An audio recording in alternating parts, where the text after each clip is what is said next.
So the theme for our series of lessons has been from Proverbs 31, verse 30. Charm is deceitful and beauty is vain, but a woman who fears the Lord, she shall be praised.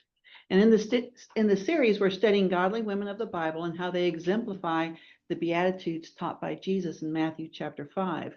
And in verse 7, Jesus said, "Blessed are the merciful, for they will receive mercy." So let's define our terms. What does it mean to be merciful? There was a lot to this. Is a more complicated. One, to have empathy. Empathy is a good one. Compassion. Compassion. Okay. It starts with a feeling, but mercy really isn't a feeling. Mercy is action. And so it's not just feeling sorry for someone in trouble, but it describes active, compassionate kindness toward those in need. That's great. I can do that. But this word forbearance kept coming up when I was looking at the word mercy. And forbearance means using self-control. Forbearance is not a word that we hear very often. And I think there's a reason for that, because I don't like the word forbearance.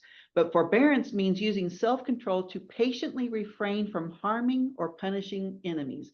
That is to hold back judgment. Now, I like that kind of mercy from God. Giving that kind of mercy to other people is yeah, that's hard. So there's two aspects of mercy, because mercy is a very active word. It's a very complex idea here. It's acting on one's compassion for others, not acting when someone deserves punishment. Okay, so there's both those aspects of mercy. So we're going to see today that Esther demonstrated mercy. That is, she acted on her compassion for her people at great personal risk. And when I was looking at Esther, it struck me that there were three actions that Esther had to take to be able to show mercy to her people. First, she prayed and fasted. Then she carefully planned. I mean, some commentaries or some people will say, oh, well, she chickened out at the last minute when she went before the king. No, this was a plan. She had a very specific, very careful plan in mind. And then anybody who's made a big meal knows you don't just, anyway. And then she acted. So three things. She prayed, she planned, she acted. So a little bit of the history here before we get into this. Esther lived during the Medo-Persian Empire. Now, this was the largest empire at its time. I can show a picture of it. There's a picture of it, and I can pass this around if anybody's interested. But it was huge. It stretched from parts of Egypt up into Greece, all the way over to modern day Pakistan. It was huge. It obviously included Israel. So Israel were a conquered people at this time. And the events in Esther took place around 485 BC. So chronologically, Esther was written, it was the next to last book in the Old Testament written. That just, thrills my little geeky heart. But anyway, but it was the next, but Malachi was the last book written. Esther was the next, chronologically, the next to last book written. All right, so in Esther chapter 1, the king of Persia, again, he controls, just a huge, he is in control of just a huge area of land, of the known land at the time, empire at the time. He has a party to show off his wealth. He's incredibly wealthy. Verse 10 says that after partying for 7 days, a rather drunk king calls for his queen. He says, "Come, show off. I want everybody to see how beautiful you are." She refuses. He gets angry. She's no longer queen. Okay, that's chapter 1. Chapter 2, right off, the king misses having a queen. He's used to having someone, this beautiful person that's his queen. It's not that he doesn't have a whole bunch of in his harem, but he misses having a queen. So his advisor suggests gather together a whole bunch of beautiful young women, choose your queen. And secular history tells us that they gathered together 400 women. Now that's secular history. We don't know that from the book of Esther. But yeah, they said, go throughout the entire land, get all the most beautiful women for yourself. Yeah, he's not a selfish person. So let's go ahead and read Esther chapter 2, verse 5 to 7, please. Unless Mary has that. No. Okay. Does someone have Esther 2, 5 to 7? I'll read it. Is this me? Oh, I don't know. It's me. Oh, okay. That's all right. It's okay. 9 through 7. Yes, please. Now there was a Jew in Susa, the citadel, whose name was Mordecai, the son of Jair, son of Shimei, son of Kish, a Benjaminite, who had been carried away from Jerusalem among the captives, carried away with Jeconiah. I'm sorry, I took all the how to pronounce them. Sorry. out of Don't my- worry, Yeah. Okay, Just- 5 or 7. Okay. You know what So- you think we know? Anyway, he was bringing up Hadassah, that is Esther, the daughter of his uncle, for she had neither father nor mother. The young woman had a beautiful figure and was lovely to look at. And when her father and her mother died, Mordecai took her in as his own daughter. Okay, thank you. All right, yeah, sorry for all the names in there, but, all right, so why were there Jews in the capital city of Persia? Okay, I have a good answer. Okay, about 100 years earlier, King Nebuchadnezzar of Babylon had destroyed Jerusalem. And what the different kingdoms did at this time was when you destroyed or when you conquered a people, to keep them from rising up again, you scattered them throughout your kingdom. So you pulled, several thousand over here, dumped them there. Pulled several thousand over to Susa, dump them there. And so they were scattered throughout the Babylonian Empire. About 50 years later, Babylon is conquered by Persia. Enter the Persian dynasty here. Because of God's mercy, the Persian king allowed Jews to return and rebuild Jerusalem. This is in 2nd Chronicles, also in Ezra and Nehemiah. But this was 70 years after the destruction of Jerusalem. There were, a whole generation that had never seen Jerusalem. Many people opted to stay where they were, including the family of Mordecai and Esther. So there were Jews there. They had just been scattered around. So there were Jews in the capital city of Susa there. And so in Esther chapter 2, verse 17, Esther becomes queen. Now she doesn't tell anybody that she's a Jew. Okay. And in Esther 2, verse 21, we see Mordecai show mercy when he overheard a plot. There's a lot of mercy going on throughout this book. It was interesting. The king eventually shows mercy. God certainly shows mercy. Mordecai in chapter 2 shows mercy to the king because he overhears a plot to kill the king. And so he gets word to Esther, who told the king, and the king's life is saved. All right, getting on into our text, which is in Esther chapter 3. In Esther chapter 3, verses 1 and 2, Haman was promoted by a man named Haman, was promoted by the king above everyone else. And the king commanded that homage be paid to Haman.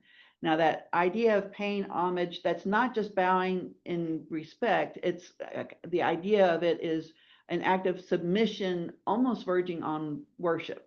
I mean, it's just really just, prostrating yourself, oh, you're the best, all this kind of stuff. We know from verse 2 that Mordecai would not bow down and pay homage. So let's go ahead and read Esther chapter 3, verses 5 and 6, please. When Haman saw that Mordecai did not bow or pay them homage, Haman was filled with wrath, but he disdained to lay hands on Mordecai alone, for they chose him of the people of Mordecai. Instead, Haman sought to destroy all the Jews who were throughout the whole kingdom of, I don't know how to say that. Ahasuerus or That's Xerxes? Which the one? people of Mordecai. Okay, thank you. All right, so now what's ridiculous to me is that in verse 4, Haman didn't even notice that Mordecai wasn't bowing to him because this is a crowd. Okay, you don't notice one people, especially if you have your nose so far up in the air, you don't notice one person. Haman did not notice Mordecai until someone tattled. So it wasn't hurting him. He didn't notice, but he was so incensed at this that he plotted to kill all the Jews wherever they lived. I mean, that is the exact opposite of merciful. That is a very good definition of unmerciful. Haman had power, and he was going to use that power to commit genocide because he felt insulted. I mean, I don't even need to say anything more about that. But that is unmerciful. So let's go ahead and read Esther chapter 3, verse 15 through chapter 4, verse 3, please. The couriers went out impelled by the king's command, while the decree was issued at the citadel in Susa.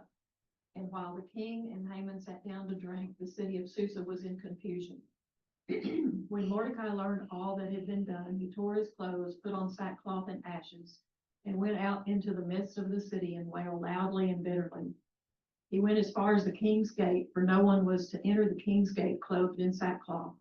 In each and every province where the command and decree of the king came, there was great mourning among the Jews, with fasting, weeping, and wailing, and many lay on sackcloth and ashes. Thank you. Oh, yes, thank you. Okay, so the capital city is in turmoil over this law. The Jews are in mourning. Esther doesn't know anything, though. She lived in isolation in the palace. She couldn't even speak directly to Mordecai. So what we read in chapter 4 here is this back and forth to where her servants notice that Mordecai is upset. They bring word to Esther. Esther sends word. I mean, it's just back and forth and back and forth. They're just, and I just can imagine the frustration of not being able to talk to someone who raised you as his daughter because you haven't told anybody that you're a Jew, because you're the king's queen and you can't be around other men or anybody else practically. So her attendants come, they tell her how upset Mordecai was.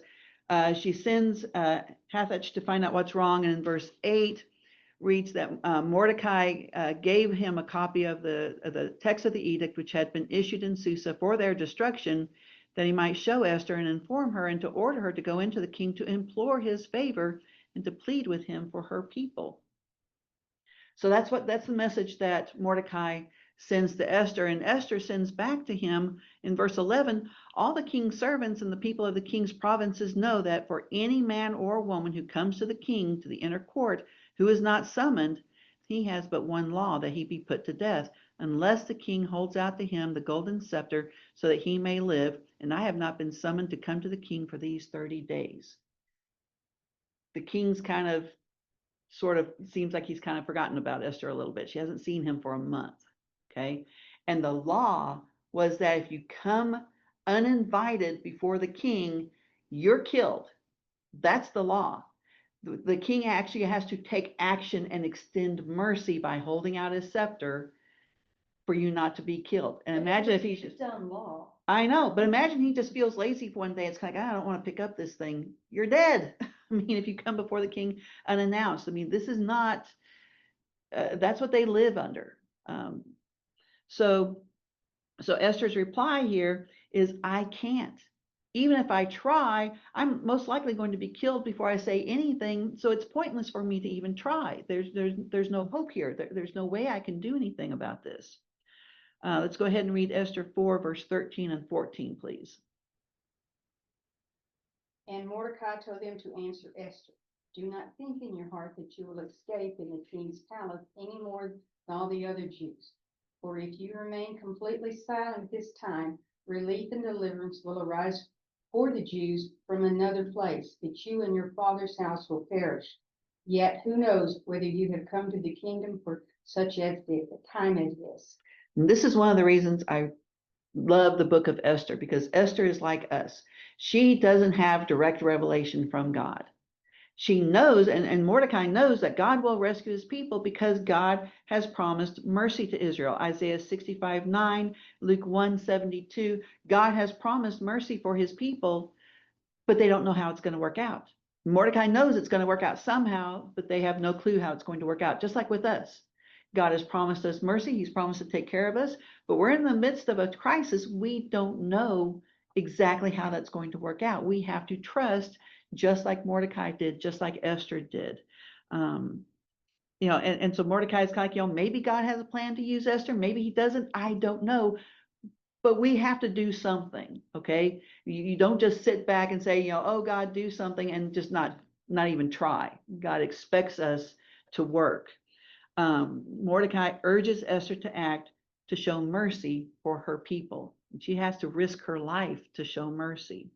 So the first action Esther took to be able to show mercy was prayer and fasting. Let's go ahead and read Esther 4, verse 15 to 17, please.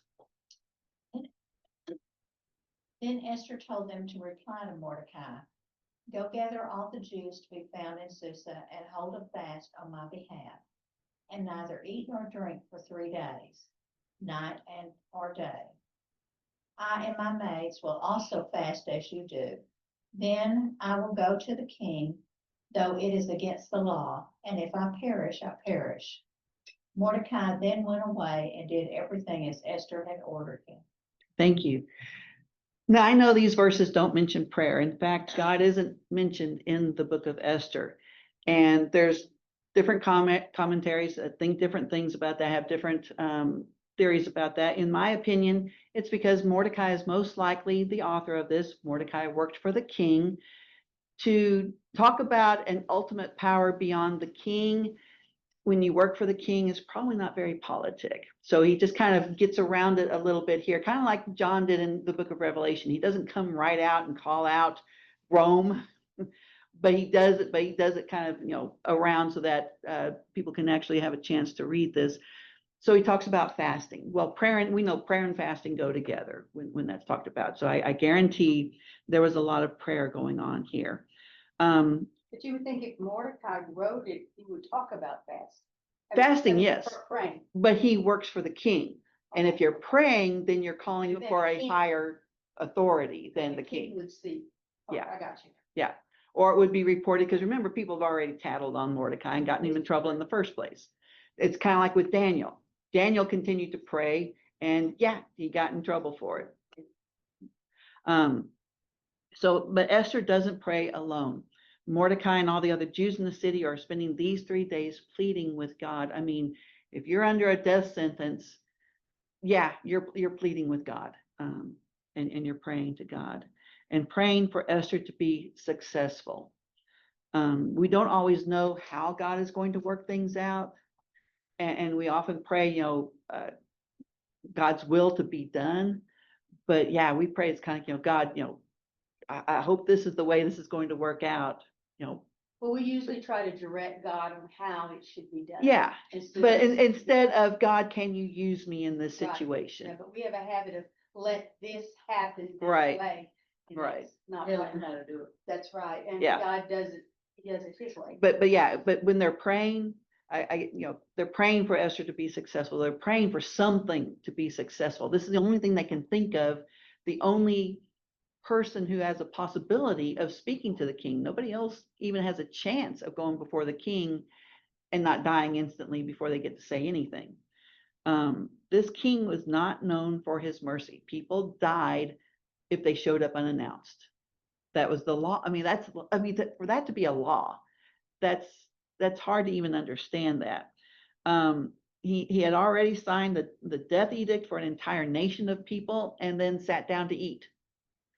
I mean, it's kind of like, Could ever question anything he said. yeah, it's like he's so far removed from the consequences of his actions that it's kind of like, oh, you want to commit genocide? Okay, I'll sign that. And then, oh, what's for dinner? Where is your brain? And okay. Yeah, kind of. So if he gets irritated with Esther, he'll just replace her like he did the previous queen. I mean, so Esther has decided to act because her people are in desperate need, but she goes to God first. Any other comments before we go on to the second action? Okay, the second action Esther took to be able to show mercy is she planned. Let's go ahead and read Esther chapter 5, verse 1 to 4, please. Now it came about on the third day that Esther put on her royal robes and stood in the inner court of the king's palace in front of the king's rooms. And the king was sitting on his royal throne in the throne room opposite the entrance to the palace. When the king saw Esther the queen standing in the court, she obtained favor in his sight, and the king extended to Esther the golden scepter, which was in his hand. So Esther came near and touched the top of the scepter. Then the king said to her, "What is troubling you, Queen Esther? And what is your request? Even to half of the kingdom it shall be given to you." And Esther said, "If it pleases the king, may the king and Haman come this day to the banquet that I prepared for him." Thank you. All right. So in verse 2, the king shows mercy to Esther by saving her life, by extending his scepter. Now, the king knew there was something desperate going on for Esther to risk her life. And he knows it's not just a dinner invitation. He knows there's something else going on. but Esther doesn't just blurt out what she wants. She's really smart here. Remember, the king had promoted Haman. The king had signed this law. And so that the Jews were to be killed. Now, the king may be pleased to see Esther, but he would not be pleased to hear, you've made a mistake. So she does not blurt out what she needs to tell him. She has a plan. So step one was survive seeing the king. Okay, step one accomplished. Yay. Okay. Reminds me of, I think it was it Ezra that was going to that was going to ask the king about going and helping the people in Jerusalem. And this is Babylonia, one of the Babylonian kings, I think. And he's standing there and praying about it before the king, because he was the king's, served the wine to the king, and the king asks him, why are you upset? And Ezra's kind of like, and it's like, okay, God's answering my prayer right now. So, but again, so she survived seeing the king. Second step was make him curious. I mean, remember, the king can do anything. He can have anything, do anything. That he has no limits, but she presents him with a curiosity. It's like she doesn't tell him right off what she wants. Obviously, she wants something because she risked her life for it, and it's not dinner. So he's curious. So he comes to dinner that night with Haman, and then she asks, and then he says, again, anything you want, up to half the kingdom. What is it that you want? And there's got to be something. And she says, "We'll come to dinner tomorrow night." So she's building this anticipation to where he really wants to know. Yes, ma'am. Yeah, it's kind of like, to put off, the anticipation there. He's used to instant gratification, and she's making him curious, making him wait. And in fact, he can't sleep that night. I don't know if it's just because of this, but he doesn't know what's going on, and he's not used to that. So, so after the first banquet, she says, "Come again tomorrow night, and I'll tell you what you want." So we see here that her mercy, that is acting in compassion, takes thought, consideration, and planning. Okay. And then we get to the action. Let's go ahead and read Esther chapter 7, verse 1 to 6. So the king and Haman went to dine. Okay. So the king and Haman went to dine with Queen Esther, and on the second day at the banquet of the wine, the king again said to Esther, "What is your petition, Queen Esther? It shall be granted you. And what is your request upon up to half the kingdom? It shall be done." And Queen Esther answered and said, "If I have found favor in your sight, O king, and if it pleases the king, let my life be given me at my petition and my people at my request. For we have been sold, my people and I, to be destroyed, to be killed, and to be annihilated. Had we been sold as male and female slaves, I would have held my tongue, although the enemy could never compensate for the king's loss. So King, how do you say that? Ahasuerus. Ahasuerus answered and said to Queen Esther, "Who is he, and where is he, who would dare presume in his heart to do such a thing?" And Esther said, "The adversary and enemy is this wicked Haman." Okay. You see how just brilliantly wise Esther is in this. So not only has she built up this anticipation, built up this curiosity, and the king is just dying to know, what is it that you want? I mean, whatever you want, up to half the kingdom, whatever you want, what is it that you want? And she says she wants her life. And he's kind of like, what are you talking about? She said, she never says you. Notice she never says the word you, even though the king did, set all this up made this possible. She never says you, because you is an attack. When someone says you feel like you have to defend yourself. She doesn't do that. She says, I want my life.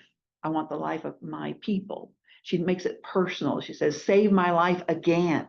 You saved my life once yesterday, save my life again. Who did this to you? I know. And she still doesn't say person. you, okay? Because again, Haman used the king because, the king didn't care. But she said, and she even said, if we'd just been sold as slaves, it wouldn't be worth bothering you. I know this is a bother and you have to do something. Didn't want to bother you, but we're going to be killed. Save my life again. And so she, she appeals to his ego again of saving her life. I mean, all the wisdom here, save my life again, protect me, this is his queen. Of course he wants to protect her. Oh yeah.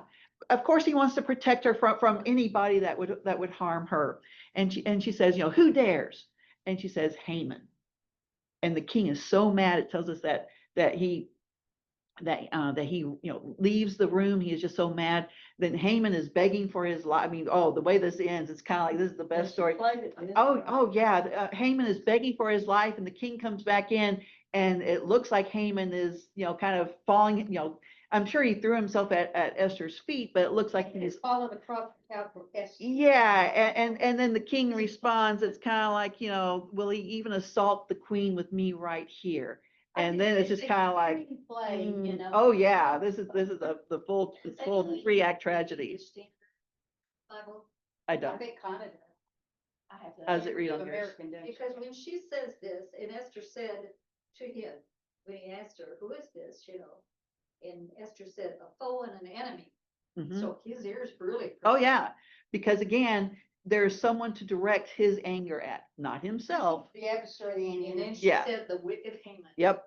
So he has one person, not just, kind of an amorphous, group of people or anything like that, but one person. When you can get mad at one person, it's a whole lot easier. Okay. So she points to one person that he can beat, not all the other enemies of the Jews, because they had plenty of enemies, but one person, and he can focus his anger on one person. And so, he comes back in, Haman's begging for his life, but it looks like, that he's thrown himself on the a little too close to Esther. And it's kind of like, is he going to assault the queen in my presence? And it's kind of like, okay, that's it for you. So Haman is hanged on the gallows that he intended for. Oh yeah. they cover his face. Yeah, because it's kind of like, okay, we don't even need, he's done. He's as good as dead, because when you cover the face, that was part of burial. So he's done. And then he's ratted out that he had built a gallows for Mordecai, who had saved the king's life. And so the king's kind of like, well, fine, hang him on it. And these weren't nice little gallows with a rope. This was a pike in the ground. So Achan will move on. So he is hanged on the gallows that he intended for Mordecai. And then in chapter 8, Mordecai was promoted to Haman's position. Not sure I would have wanted that, but anyway, he was promoted to Haman's position and given authority from the king to save the lives of the Jews. Wasn't he hung in front of Haman's house? Haman was hung in front of Haman's house. I'm sure, and I'm sure his family didn't. Yeah. And I'm not sure his family escaped Matters either, if they but liked him or not. yep. Oh yeah. Oh no. How do you know? I thought we read. Oh, What studied the it before that. the wife didn't Wife like did. him? Well, Haman's wife was warning him that if you've started to lose favor because of a Jew, then you're in trouble. So, because she saw the writing on the wall, basically, that when Haman went in to say, hey, I want to hang Mordecai now, he ended up having to honor Mordecai because the king had some history read that Mordecai had saved his life. And so his wife was kind of like, I'm not sure this is going to go the way you want it to go. But then he's called to go to the second banquet. He doesn't have time to do anything else. All right, so we see the result here. Esther demonstrated mercy, that is, she acted on her compassion for her people at great personal risk. I mean, she could have died before she got a word out. I mean, that was just that was the law. But she prayed, she carefully planned, she acted, and God blessed. Any comments on Esther here? Okay, everybody's quiet. All right, so a little application. James chapter 2, verse 13.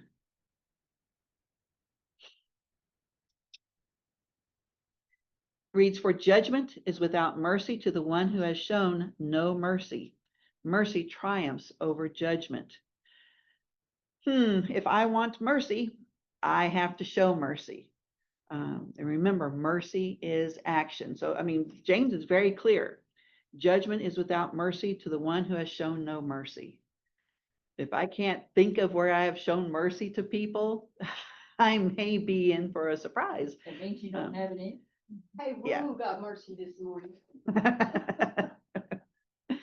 But if I want mercy, I have to show mercy. That's what James is saying here. And mercy is action. Two categories of people who need our mercy, those in need of our kindness and those who have wronged us. Okay, now the first group, acting on compassion toward those in need, that's easy if we like the person. I can be compassionate to people I like all day long. It's a little harder if the person that we need to be merciful to is annoying, or if we think they don't deserve, the compassion that we We were can to say give that. them. But again, mercy is action. We I have know, to be but I willing to mean, act. start with Yeah. sympathy. Start with sympathy.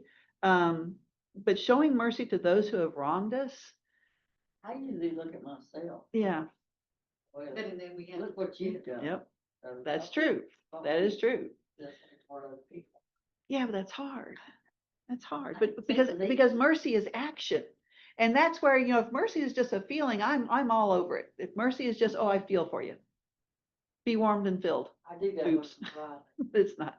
Yeah, show a little You did that mercy. yesterday. It's not Yeah. like you're not saying- Show a little mercy when we're driving. You just stepped on my toes there. Go ahead.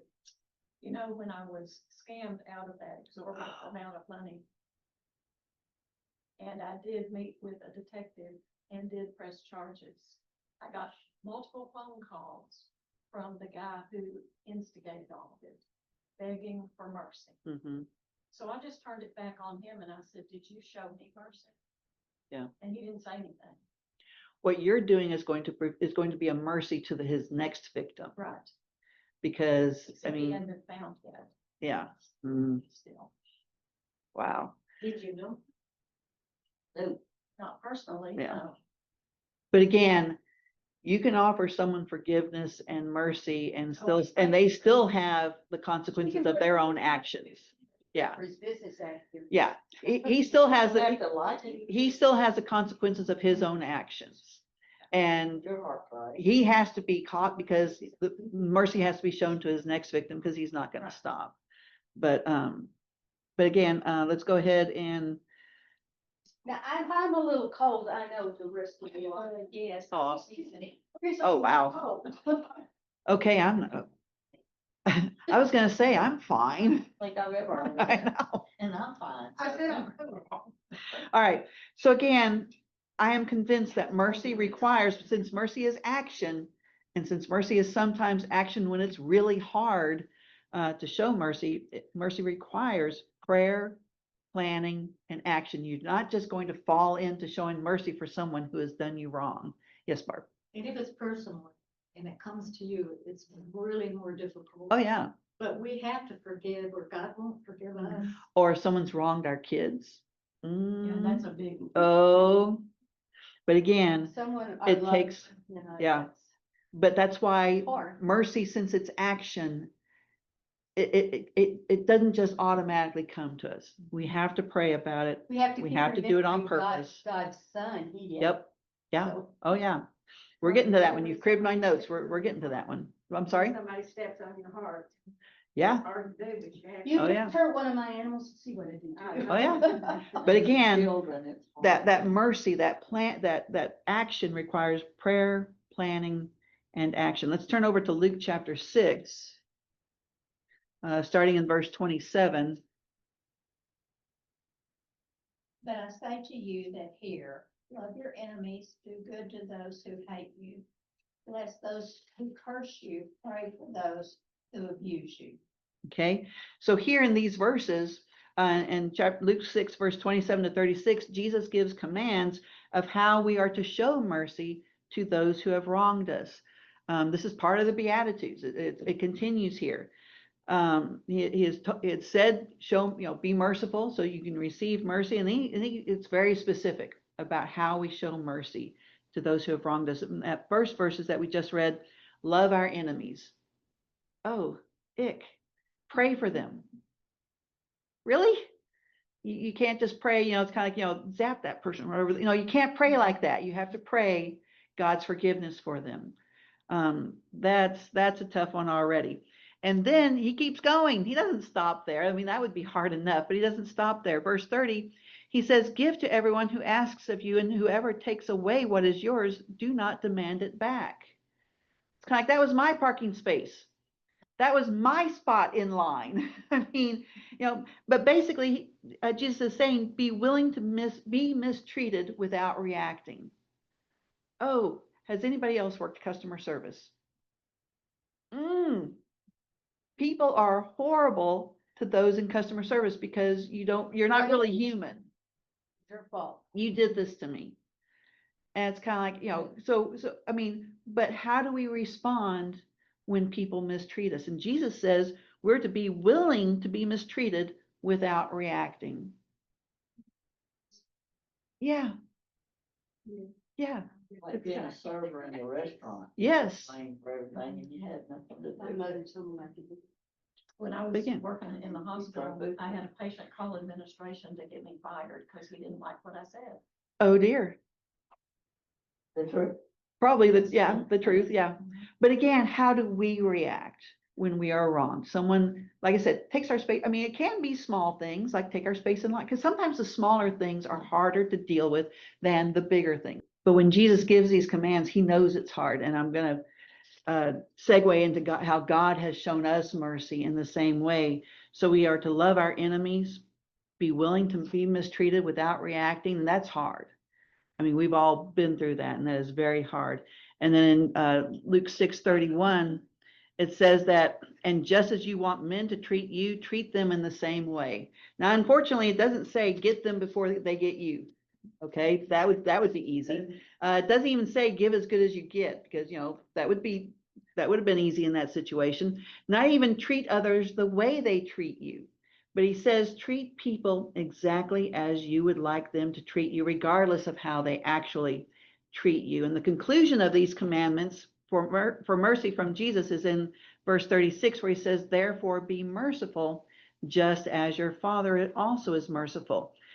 And God has shown his mercy in each of these three ways. I mean, Jesus gives this command, but God has already shown us his mercy in each of these three ways. He loved us when we were still enemies. Let's see, Romans 5 verse 10. He was wronged. Jesus was definitely wronged, and he didn't fight back. He could have very easily. He could have just said, I'm done. Isaiah 53:7 says that he was wronged and he didn't say anything back. He didn't say a thing. And we know that from reading what happened. In Luke, Jesus tells us that the blind can't lead the blind. Right. So if we don't open our eyes and try. Yep. It doesn't mean that we can do it, but we have to try. Oh, yeah. And then in Matthew 26:53, Jesus could have stopped things at any point. Peter gets all worked up and he says, you know what, I can call 10,000 angels at any moment, at any point. And he could have just said, I'm done with this. I'm not going to do it. But he didn't. He was willing to be wronged for us. And God always shows his love for us, regardless of how we act toward him. Jeremiah 31 verse 3 is a good one for that. All right. So God continues to show his mercy to us in our daily lives. I know I put on your handout Psalm 86 verse 16. Oh, turn to me and have mercy on me. Give your strength to your servant. And in the context there, David feels surrounded by people who hate him. I mean, they're just after him. And God in his mercy, he knows, will strengthen him and he will strengthen us when we feel beat down by the world around us. Romans 2:4, or do you despise the riches of his goodness, forbearance, and long suffering, not knowing that the goodness of God leads you to repentance? God in his kindness continues to forgive us. How many other people have prayed over and over about the same sin? That keeps happening. It's kind of, why does this keep happening? When you read about Paul's frustration with sin, you understand it, because it's kind of like, why am I doing the same thing again? I mean, it's not in the same to the same extent, but it's still there. Why is it still there? But God continues his forbearance, his mercy, his forgiveness continues even with repeated sin. 2 Peter 3:9 reads, the Lord is not slow about his promise, as some count slowness, but is patient toward you, not willing for any to perish, but for all to come to repentance. We see God's patience, his mercy in his patience. I mean, we probably all have family, friends, somebody that we pray about, God, I know he's been gone 30 years from you. I know he turned his back on you 30 plus years ago. Please just be a little patient for a little bit longer with him. We all have those people in our lives that we just desperately pleading with God for his patience for them and for ourselves. It's kind of like, God, I messed up again. Please continue to be patient with me. Any comments before we finish up here? Okay. Matthew 5, verse 7, Jesus says, blessed are the merciful, for they will receive mercy. Mercy is action. It has to start with a feeling, but that's a feeling. Mercy is action. It's acting on one's compassion for another. It's also not acting when we've been wronged. It's restraint when we've been wronged. Oh, that's hard. And I want to finish with Lamentations chapter 3, verse 22. The steadfast love of the Lord never ceases. His mercies never come to an end. They are new every morning. I mean, that's gives you chills right there. His mercies never come to an end. They are new every morning. Great is your faithfulness. Thank you so much for your time and for your comments.